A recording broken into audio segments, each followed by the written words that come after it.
Hi there, this is going to be an impromptu video where I talk about and rank the issues of Weekly Shonen Jump that came out here based on the covers. I'm an artist, so I love art and I love Jump. Looking at the covers every week brings me a lot of joy, so I thought I would go back throughout the year and just look at all the covers and give them a rank from A to E, and I'll describe those in a second. I won't be tier listing these or anything because if I put all of these on the tier list, it would take so much time and they'd be so small, it would take forever, but I might just show off some of my favorites at the end.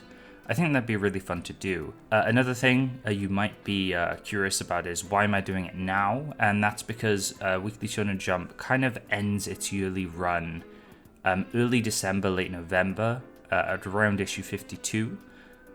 So issue 1 is actually going to come out in December. Issue 52 currently isn't technically out, but we've seen it, so I thought this is a good time as ever. And onto the actual ranking criteria. I'm just going to do an A through E. So E is going to be a bad cover, just badly drawn, bad composition or poor color choices. This usually doesn't happen with Jump. The majority are quite good, I'd say. D is just going to be for boring covers that just don't spark any joy in me. They're just kind of meh. C is going to be just okay ones, that they don't stand out too much, but they are solid for Jump. B is going to be a good cover. I hope most of them are going to be in B or C. Yeah, B is just good. And then A is going to be very good. Like some of my favorites. Some I think have just really good colors or compositions.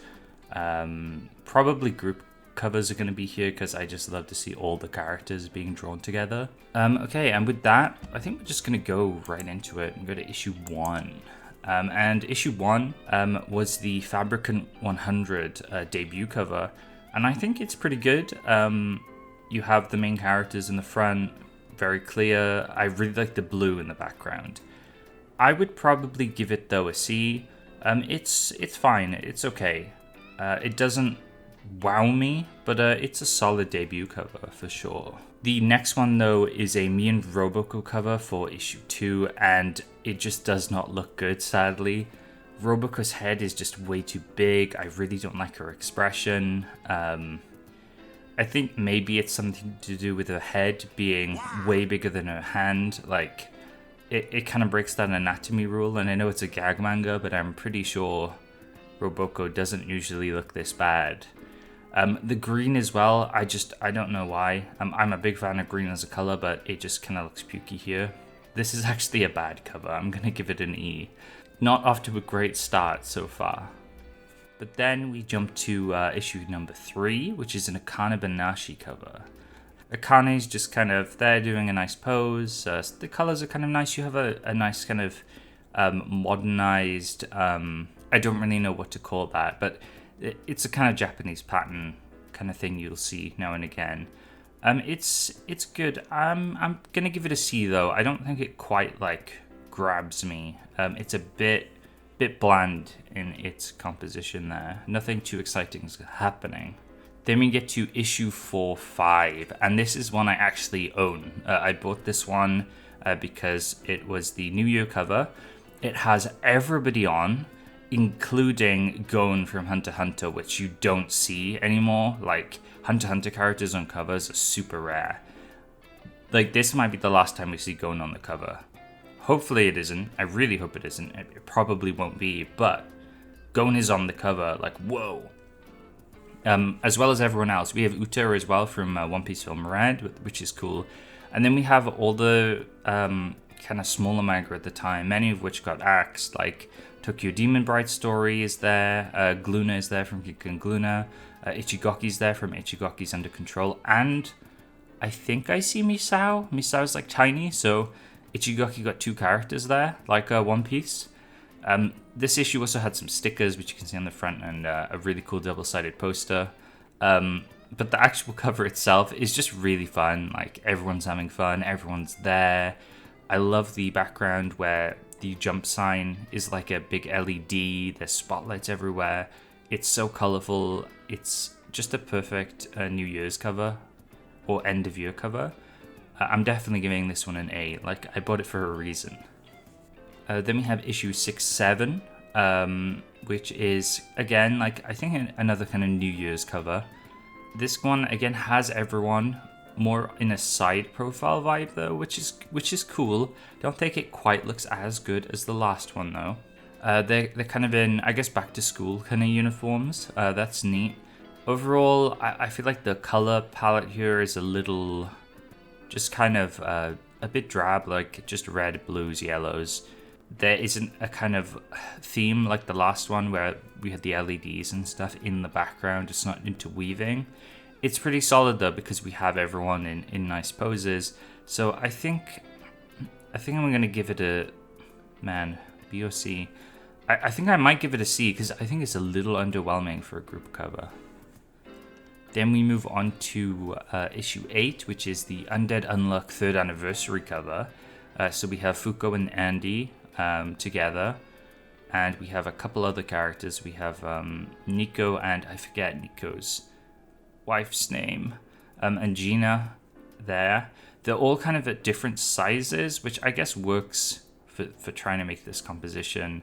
Fuko is definitely not that small though, like in real life, if you compare her to Andy there. There's something kind of weird going on there, but it does look nice. Really like Fuko's outfit as well. Really cool. The colors aren't like grabbing me too much. I like the background, but I don't know if it works too well with the kind of purple and blue, like Undead Unluck staple. I would have maybe preferred if they toned that down or something, or made it like orange. That would be interesting. I love Undead Unluck. The covers never are really the standouts though. I'm gonna just give this one a C, mainly because of the characters and how they're drawn.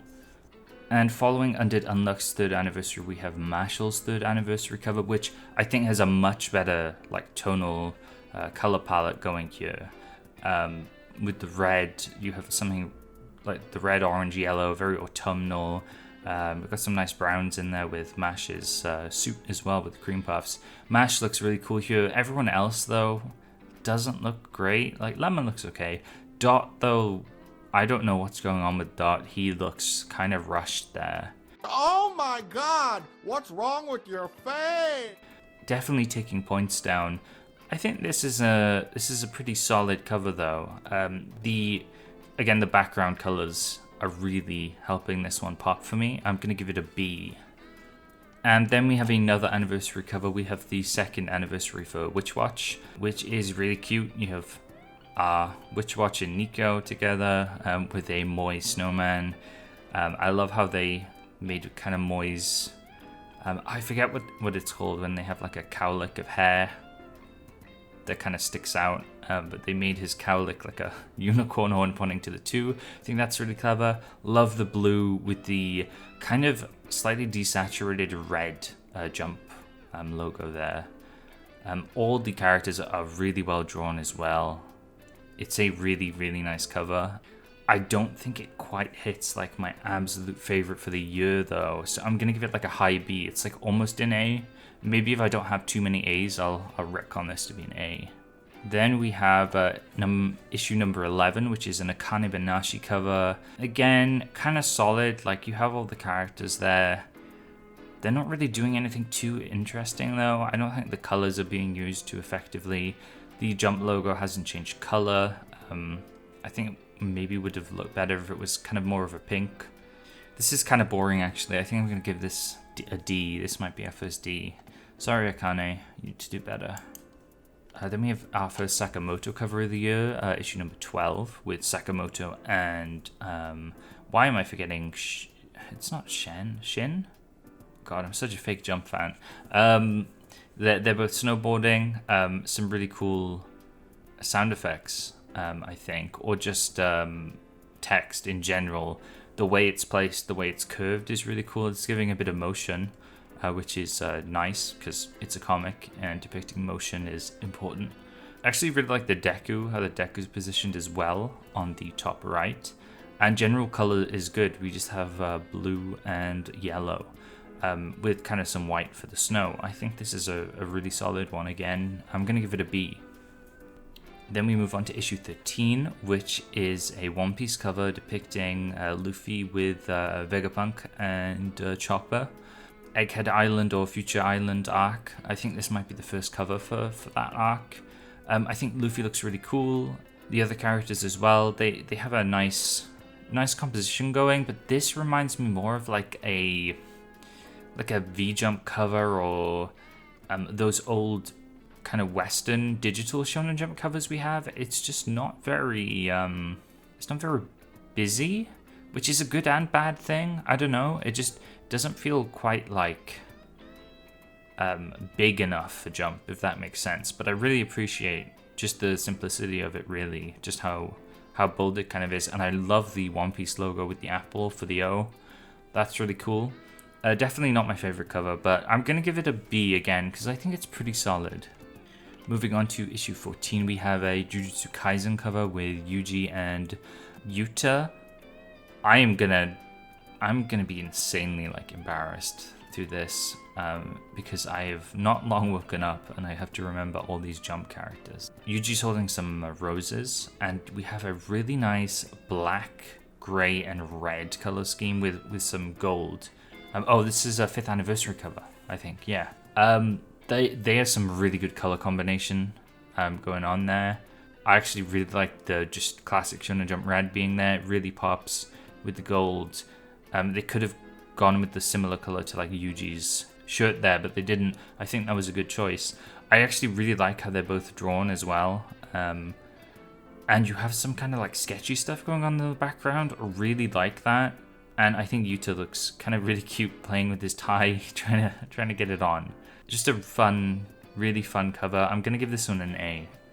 This might be one of my favorites, which JJK doesn't usually get my favorite covers. Moving on to number 15, we have a blue box cover. Pretty standard. Taiki and Shinatsu are there together. Well drawn. I like the background quite a lot, and I like how square everything is. So all of the extra images, bar Luffy, are kind of in squares, and you have a lot of squares going on, or boxes for blue box. But yeah, I really like it. I like how they did the back there. Again, though, the main image of them is not the best. It's not like the coolest thing I've ever seen, so I'm going to give it a B. Oh, I think that might have been the 2nd anniversary cover as well. Moving on to the Elusive Samurai, I guess, TV announcement cover, I think. What's his name?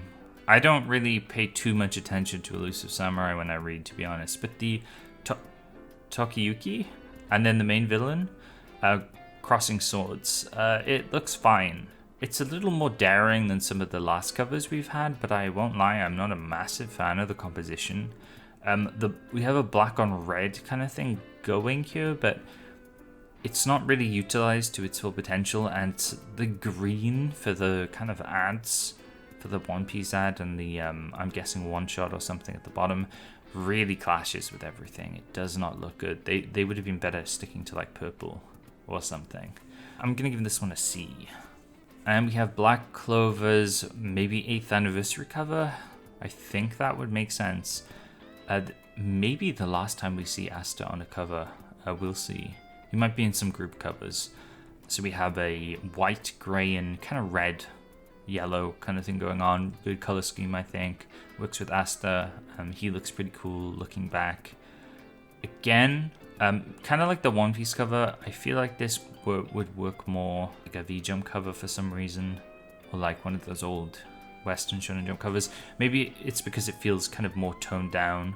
It's not too crazy. I tend to like the simplified covers as well, or like ones which don't have too much going on. This one's pretty cool. I like this one. I don't absolutely love it though. I think it's just good. I think it's gonna get a B from me. Solid color choice, good central image. Oh boy, we're getting homosexual up in here with Mashal's TV cover. Did Mashal come out this year? Yeah, it must be for the actual debut, I guess, of the TV, because we have some of the TV stuff in the background, screen caps. But that Rainbow Jump logo is sick. I really like that. We also have it on the Mashal at the bottom. The picture here is good. Dot doesn't look as bad either. It is really solid, actually. I'm not sure I want to give it an A though, just because the side cast of Mashal tend not to be drawn super well, at least on covers. I think that might be down to their designs are a bit bland. Man, that Rainbow Jump logo though, but I can't just give it an A just because of the Rainbow Jump logo, or can I? No, I'm not gonna. I'm gonna give it a high B. That Rainbow Jump logo like carries a ton though. I hope we see more Rainbow Jump logos. Then we move on to issue number 19, and we have a new batch. So we have Tenmaku Cinema's first cover.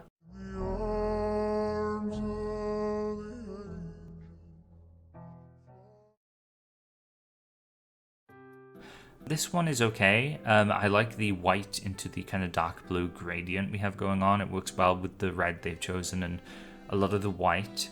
The picture of Tenmaku and Shinichi. I cheated there. I just looked at the director clapper thing for his name. I like that picture. It's really cool. I don't like how the heroine is kind of off to the side. It doesn't look great. I guess it's showing her off, but I probably would have preferred if those two are just kind of more centered and we're like the main focal point there. It's pretty solid though. I'd give it a B. I think the coloring is really good here and the main image is real solid. Okay, then we move on to Kill Blue, and this is a really interesting one with the way they've got a lot of diagonal kind of movement here with how the text is spread out, almost like it's some kind of textbook or magazine article like behind the front page. I kind of like that. It kind of gives the impression that maybe that's what's in the book he's reading. I don't know, really like the shapes going on here and the colors. So we have orange, black, yellow, blue. They just work really well together and they're used throughout the text, I think, all over the page in some really cool ways. It just really pops. Really nice cover. The picture of Juzo's cool as well, and then we have his like lackey in the background as well. That's a nice little bonus, like funny little thing. I like when the covers have like a bit more going on with them as well. Maybe they'll make you laugh, like the Yuta one. I don't think it's one of the best I've ever seen. I'm gonna give it a B. But again, very high one. Possibly like an A if I don't give out too many A's. Okay, and then we move on to a group cover where everyone's cats. This might be for, it's the Golden Week cover. So yeah, Golden Week, double issue 21-22. Looks like we have the whole team here. Asta's still here as well. Everyone's a cat, which is fun. I love when they do prompts like this. It's cool to see how the authors react and draw their characters and which characters they draw. Tozuka managed to get Fuko and Andy in. I think that's pretty cool because everyone else only has one, including like One Piece and stuff. I'm trying to see. Oh, they've got some like cool paw things going on for a couple of the advertisements. And the Shonen Jump logo has cat ears and whiskers, which is really funny. We got some paw prints as well. I like when we have these extra details. It's very nice. I would give this, again, I kind of want to give it an A, but I don't think it's quite there. I'm going to give it a B. It's a really good cover, but it's not at the top, I think, for the year. Then we go to one of our other newbies. I forgot they were segmented. This batch, and we have Dorotry. Okay kind of colors, black kind of red gradient going on with some fire aesthetic. The picture of the main character is strong, but I don't know if just feels like there's something missing. It's solid, but like it's not really grabbing me. I'd be excited to read Jump seeing this cover, but not like super excited. I'm actually going to give this one a C, I think. There's just something about it that, I don't know, it's just not fully grabbing me. Then we have issue 24, which is the cover for Nue. I really like this initial image of Nue. I think it's really cool. The black, white, and then the red kind of blotchiness. And then there's some weird like patterns in the background as well. That really works. It works with the main characters, Yajime and Nue. They both have kind of a lot of black and white in their designs, and then the green hair for Yajima really stands out because of all the red. Wish it was a better series. Know your fucking place, trash. But this is a good cover. I'm gonna give this one a B.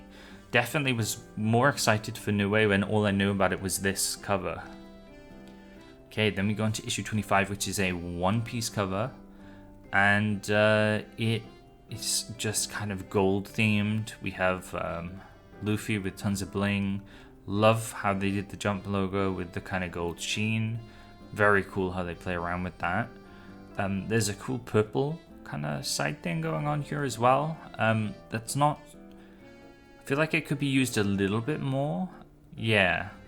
Maybe some kind of border or something. I'm not 100% sure. But this is a pretty strong image of Luffy. Again, one of the One Piece covers where like it's just one main image. And a lot of the kind of side stuff on Jump covers feels kind of missing. We obviously have like, it's telling us what color pages there are. Usually Jump has a bit more text, I feel. So this image feels very odd to me. It is a strong cover though. I'm going to give it a B again. I like it.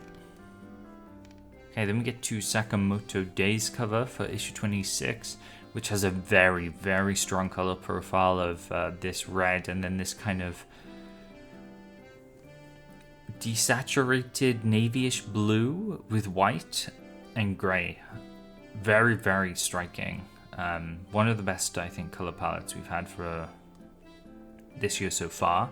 Love how they're playing with the text as well, with the kind of you have this kind of white border around some blue text there, like it's been spray painted on or like it's on the road. I think that's really cool. And then the main image is stunning. Like, that's a really well drawn bike.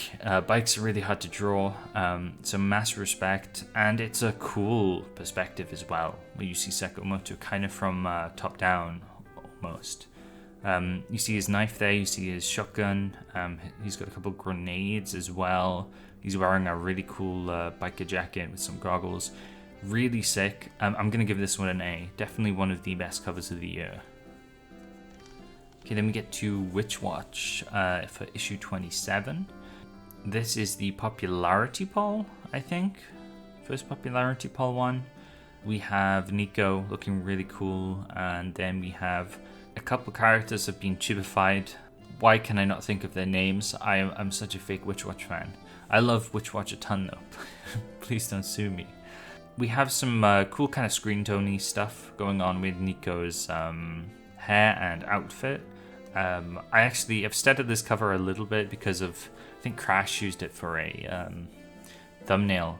Maybe I'll pop that video up. He made a really nice video on Witch Watch and used some art here for the thumbnail.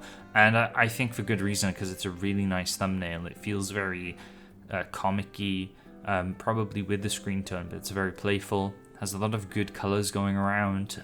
The green, pink, and yellow doesn't feel like it would work initially, but I think it's very playful and very fun. Not my favorite cover ever. I do think the Winter Witch Watch cover was a bit better, but this one is really solid, and I'm gonna give it a B. Very nice cover. Then we go to another One Piece cover with Luffy, Garp, and Kobe. Has this kind of fire aesthetic going on, orange and red. Not sure if this was for anything specific. I don't know why, but the One Piece logo reminds me of like action film titles or spy movie titles.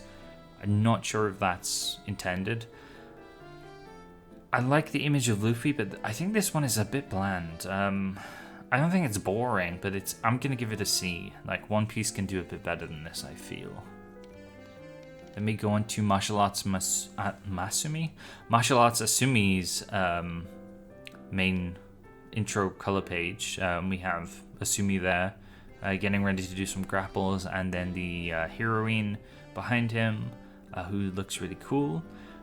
Color-wise, this is kind of all over the place. We have a kind of red and white thing going on. We also have some orange and some yellow, which is mixing with the black. Individually, like, it's working. I'm not 100% sure on the orange though. I kind of get why it's there, but it's a bit underused. And this one has a lot of text. The text is kind of suffocating the main image there for me. It's just on all sides really, except his hair, which is like extending into the Jump logo. Nothing like crazy exciting, but I do like the cover. I'm gonna give it a C, more of a high C, I think. Then we get Gil's intro cover, and we get a really nice image of Gil, and then we just have this. Again, we got a lot of kind of fiery Jump backgrounds this year, like lots of orange, black, yellow, red. It's getting a bit tiring. It does work with Gil though because of his hair, but I do think they should have maybe made the Weekly Jump cover like the same gradient as Gil's hair or something.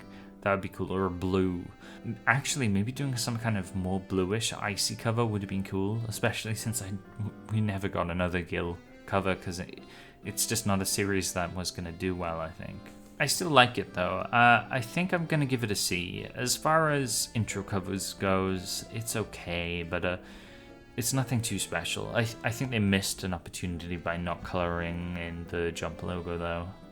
Okay, then we get a Jujutsu Kaisen cover for the second season anime debut and the third popularity poll results. This one's interesting because it's kind of split down the middle with Yuji on one side and then we have Gojo on the other. I like how they did the background where you have the same image but it's kind of been screen tonified. I like that and how that looks. I don't hate that there's two of them there. You don't usually see covers like this where it's like two people kind of take equal portion of the page with kind of text going down the middle to separate them. I'd usually say that isn't very good composition, but with the way they've done the text and with it being white, it's not like a crazy just straight line. It kind of works in this weird way, and the colors are really nice. I really like the mint with the red and the white. That's a really nice color choice. This one's solid. I'm gonna give it a B. Then we have a Me and Roboko cover with issue 32. We see Ryotsu at the bottom there. That's pretty cool. I think this is the 3rd anniversary of Roboko as well, so that's good, and a much better cover than the first one we had this year. Roboko looks like Roboko. Her hands are suitably big. Bondo is looking a little weird, but I don't hate how he looks. And then Matsuro and Gorilla are there too. Kind of all you want from Roboko. You have some of the classic kind of Roboko colors as well. For a lot of her covers, I think you get a red and yellow kind of thing going on. Got some screen tone bits and some stars in the background as well. Kind of nice to see. I think this is a solid cover. I wouldn't say it's super standout though. It does have Gorilla falling off though. I'm gonna raise it to a B for Gorilla. I think Gorilla almost falling off is kind of funny and adds to the cover. Oh boy, then we have this one, which is I think one of the 55 anniversary covers, and I've seen kind of mixed feelings about this one. I own this one as well. I think it's really cool with how they've done this, how the kind of blacks of everyone's shirts merges in with each other, and then you have this gold and red, I guess tritone kind of thing going on with black, gold, and red, and then some green for the background and the text, and it just really pops. Everyone looks really cool, kind of menacing as well, and they're wearing different shirts, which I think you can buy. They were trying to push their line of shirts or merch that said like "Enjoy Every Monday," I think. I don't really care for that too much, but I think how it looks is pretty cool. It's a really interesting cover. I think I'm gonna give it an A, but like a lower A. Some of the other A's are definitely a bit stronger, I think, but this is a very good cover, very interesting one. And then we get the issue 34 cover with Iñaki Godoy for the Netflix One Piece live action with Luffy, and I absolutely love this cover. You don't see actual people on Jump covers much. You used to now and again in the 70s and probably 80s. You'd get celebrities or baseballers, sports people, the very occasional idol. But recently, I can't remember any actual people on the cover of Jump. So Inaki is, I don't know, special for sure. I'm not sure we've had a person on Jump for the last 10 years, or if we have, it's very rare. Add to that, the color scheme is very basic yellow, red, bit of white, bit of kind of shine on some of the lettering and stuff. I really like that. It just works. It's really nice. I guess I have a soft spot for just drawings interacting with like real people and environments as well, because this is definitely gonna get an A. I felt like I shouldn't have bought the previous cover when I saw this one the next week, because I was like, oh no, I really want this one now. I never got it though, and I kind of regret it a little bit because it just looks so cool, and you also get a cool One Piece live action poster as well. But yeah, absolute A for me. One of the best, maybe my favorite. Okay, then we have issue 35, which is a Sakamoto Days cover. Apparently this is to celebrate its 3.3 million copies sold, and just for great popularity. You have an interesting triangle shape being built here with how, I think Nagumo and it's Slur, but I forget his real name. The way they're attacking is making a triangle, which is very interesting. I don't know if I actually like how it looks though. The colors are okay. I'm not sure it just stands out to me though, because there's so much going on. There's so many colors here. You have the red and blue and green going on for the text, and then a black and white in the background. But you also have everyone's clothes, which are kind of various colors. Like Nagumo's trousers are like purple. Sakamoto has some orange on him. It just doesn't quite blend in together. And then you have some yellow as well. Just not working like super well in my opinion. It's not boring though, and it's pretty solid. I'd give it a C. Then we have another 55 anniversary cover, or it's got some 55 anniversary stuff in it, but it's the Obon Summer Break cover. So issue 36 to 37, double issue. And this one has, everyone has friends with them this time. So Luffy has 3 people. We've got Sanji, Zoro, and Chopper. The monster quadrio, I guess. Fuck you, Jinbei. Deku's got a Todoroki Bakugo, etc. And as you get further back, I think some of the smaller ones only had 2, like Gil, Doritry, Kill Blue, Tenmaku Cinema. Yeah, they only have like 2 with them. But it is cool to see like more than one character of these smaller series on the cover, because that doesn't usually happen. And what it does is, I don't know, it makes it feel very full. It feels like there's a big kind of family going on. We have this red and gold color scheme, which is very cool. Nothing too special though. As far as group covers go, this is solid. I like the idea of bringing in like all the characters, but it's definitely not grabbing me like some of my favorites. So I'm going to give it a high B. Issue 38, which is a blue box cover to celebrate the 11th volume release. I actually really like how Taiki and Chinatsu are drawn here. Chinatsu's hands are a little small, at least to one holding Taiki. Their general drawing is really nice. I love their uniform color, and I love the colors overall. We have this kind of cream, yellow, blue, and purple. Lots of different colors, but they're working well together. And I love all the boxes. I guess Blue Box just kind of has this box theme going on with its covers.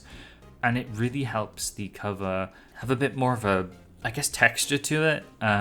It's not just a straight color. There's a little bit more going on. You also have the kind of handwriting of font throughout the middle as well, which I really like. It just looks really nice.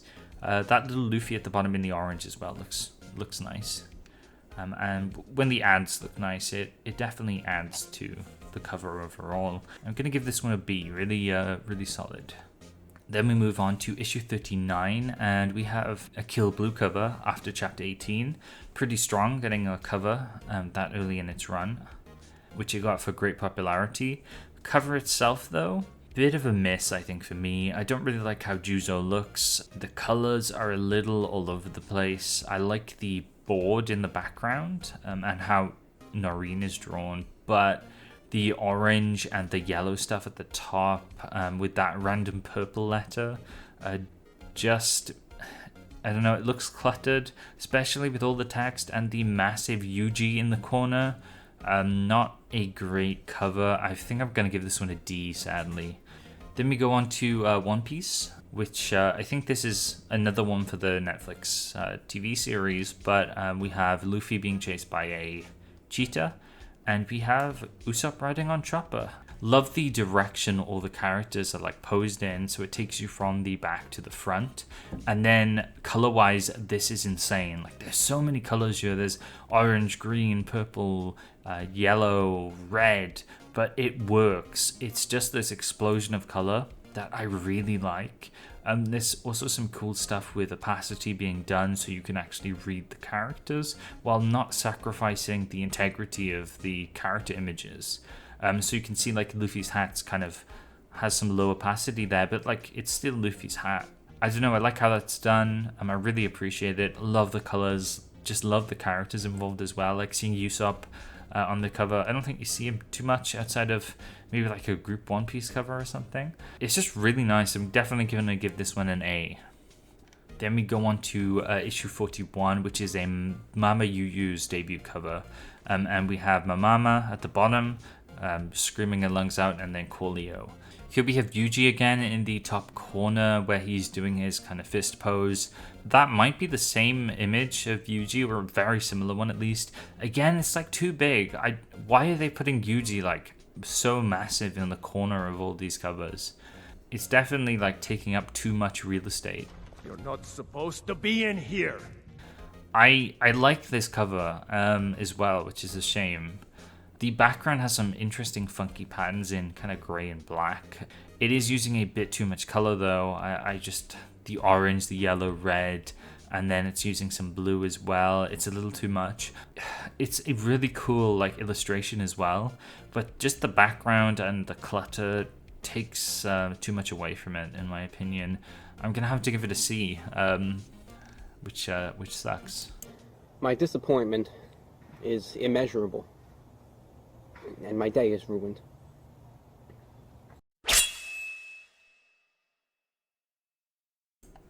This one though, the Kagurabachi cover for issue 42, fucking cool. White, black and red, classic color combination, it's sick. You also have some kind of like a darker, more bloody red in the background, kind of sprayed on style, which I think looks really cool. There's also some yellow mixed in there. I think they used just enough for it to work, and yellow works quite well, I think, with all of those colors, black, white and red. Black, white being colors, whatever. And then the image of Chihiro looks really cool. Maybe a little less after you've actually read the manga and he makes the same expression over and over, but initially this looked like a really sick cover. Also the water droplets coming off of him kind of messing up the Jump logo a little bit, I think is also really cool. And Chihiro's hand going into the Jump logo, that actually looks really cool. This is definitely an A cover for me. Definitely have you do your debut cover. If I just saw the new batch based on covers, I'd probably think this is my favorite. Definite A. Although the next cover for issue 43 is the 2 on Ice cover, and we have our protagonists together ice skating, and the background here is gorgeous. Lots of light involved, lots of color. It looks like they're on the ice, but then there's just so much light and an explosion of color everywhere. Green, orange, kind of yellow, pink, muted almost. I really like how they've done that, and there's just a lot of light on display, like going across their faces, highlighting them. The 2 on Ice logo is being kind of lit up, and I really just like the red-orange gradient there. This is a very, very pretty cover. I might have to retract that statement I just said about the Kagurabachi cover. They're both really, really good. This is another A for sure. Very cool covers. One's more edgy, one's more vibrant. I'd say I'm a more vibrant person usually, so I think this one might be my favorite. Really like this. Then we move on to Undead Unluck's TV debut cover for issue 44 with Fuko and Andy. As usual, Fuko is looking great. I'm really happy. I like how she's actually the right size, so Andy can kind of hold her. We even get Clothy close to Andy's crotch, I guess, which is kind of funny. Yeah, I like that. We have the classic kind of color scheme as well, the blue and the pink for Undead Unluck. And then the background just constitutes of Undead Unluck frames from the show. I don't know if I really love that or I think it's messy. It's kind of hard to say. I'd love it conceptually, but I do think it makes it a little messy. I'm really in two minds here. I don't think I'm going to give it an A. I'm going to give it a B. Maybe if I thought more, I'd move it up to A, but right now I'm going for a B. Moving on, we have another One Piece cover to celebrate Monsters. Oda's one-shot getting a TV anime production. But here we just have Luffy and Kizaru. Kizaru's looking okay, Luffy's looking cool. I like the red and the yellow. The background's actually quite cool. It's just kind of an explosion of stuff happening. And Jump's logo is kind of luminous, which I think is really cool. The One Piece logo as well has some cool direction to it, and it's a rainbow. Pretty neat, actually. I think this is a pretty solid one. I'd give a B. Really feel like we haven't had too many My Hero covers this year, but for issue 46 we had one with Deku screaming his lungs out. Very well drawn. Not the biggest fan of the drawing and composition though. His fist is a little big. It's kind of cool. The colors are good. Kind of red, black, again fiery, with a yellow and green kind of mostly on Deku, but it's bleeding into some of the text there. Really strong colors. Good overall page. Good overall cover. Not my favorite though. I think this might be some people's favorites, so I'm gonna give this one a B. Dylan! You son of a bitch.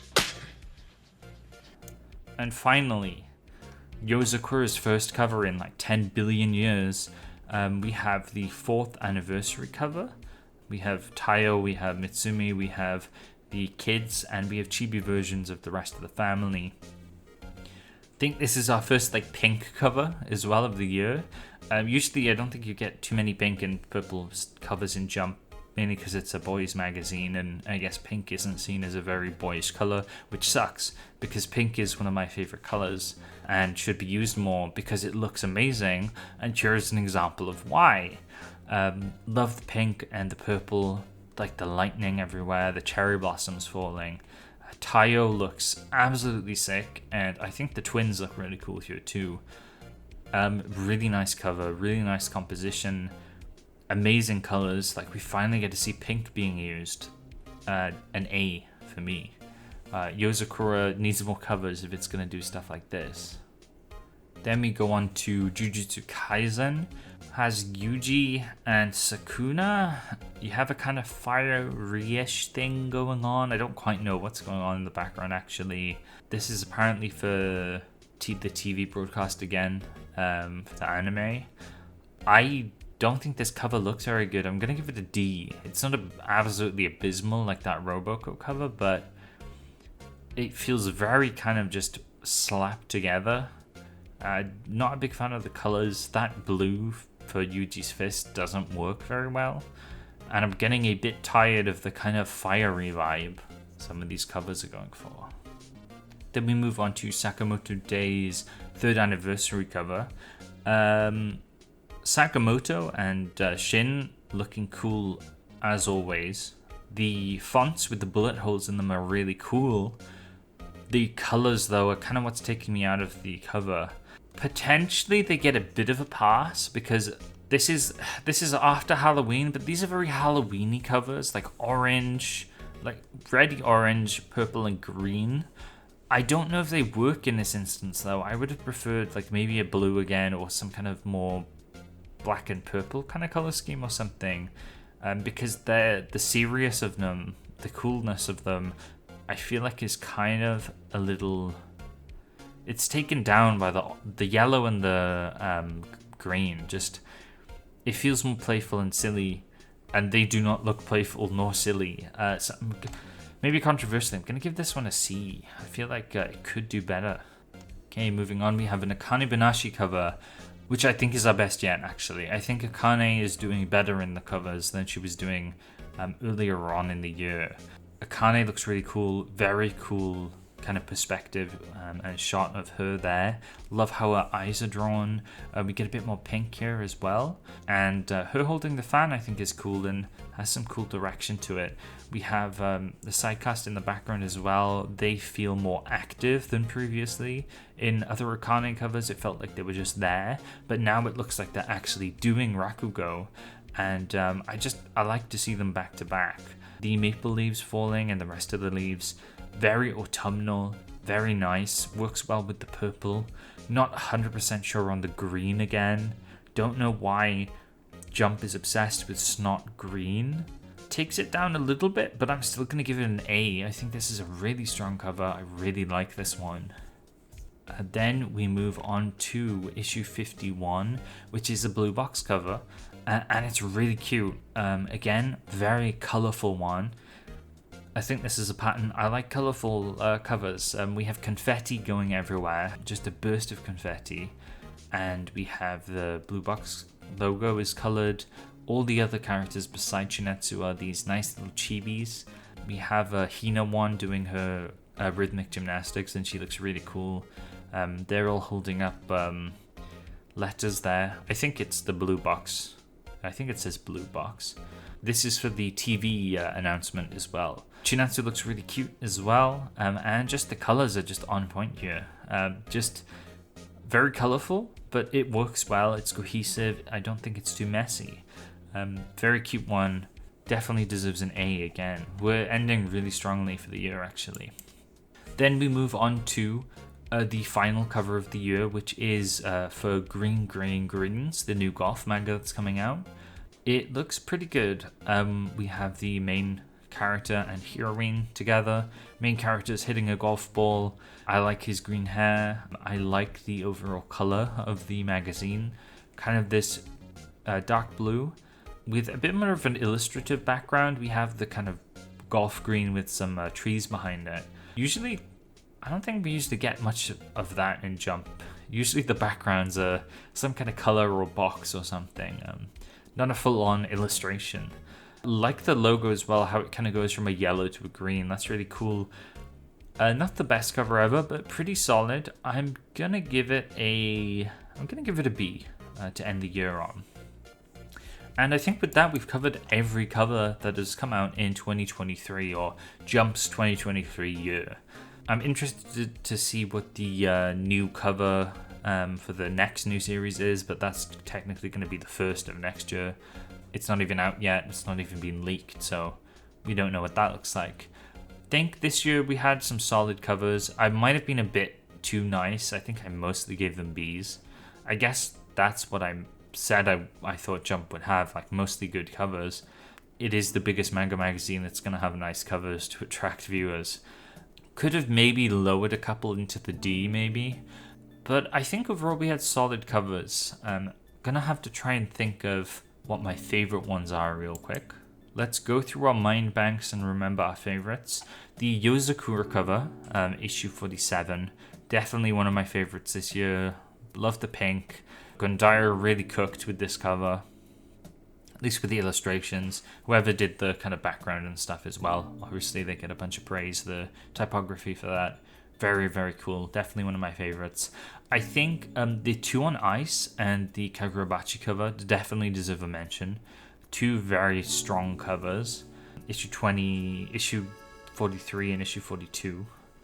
That crazy colorful One Piece cover for issue 40 with the cheetah. I think it's a cheetah. That one's really cool. Definitely one of my favorites this year. And that Akane Banashi cover for the end of the year, issue 50. I think that's a really strong one as well. It's definitely up there. The cover with Inaki Godoy on it for issue 34. I just love that he's on the cover. It's such a nice cover.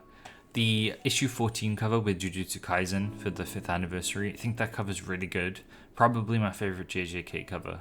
Very, very strong colors and just love the illustrations. And I think the issue 4-5 joint cover with everyone on with the colorful background and Jump kind of has the kind of neon light feel to it. I think that's another like favorite of mine.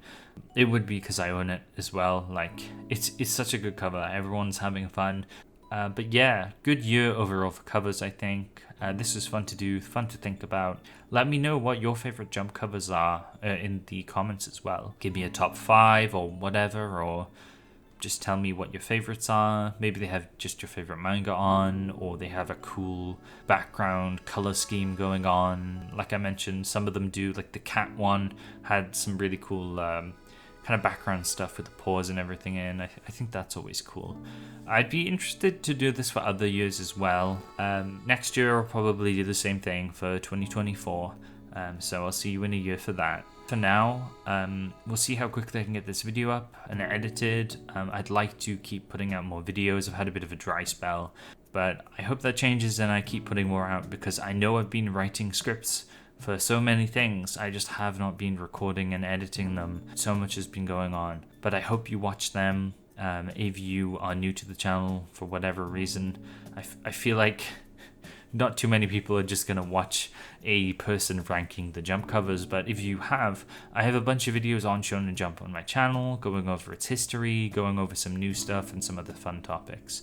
And I hope you watch them. There's some cool stuff there.